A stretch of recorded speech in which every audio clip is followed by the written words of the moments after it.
Paolo, voglio fare un investimento immobiliare.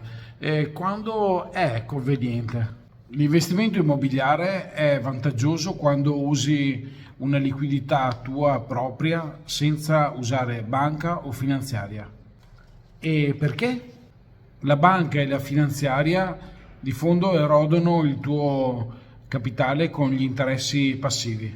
Ok, dispongo del capitale. Quando è che conviene? L'investimento immobiliare è vantaggioso quando il capitale investito ha una resa e quindi un rendimento tra l'8 e il 10%. Esempio tipico è: compro un appartamento a 50.000 euro e l'appartamento deve avere una resa con le locazioni di circa 5.000 euro, in modo da giustificare l'investimento fatto. Com'è possibile? È possibile sicuramente con l'aiuto di un agente immobiliare esperto che ti segue passo passo.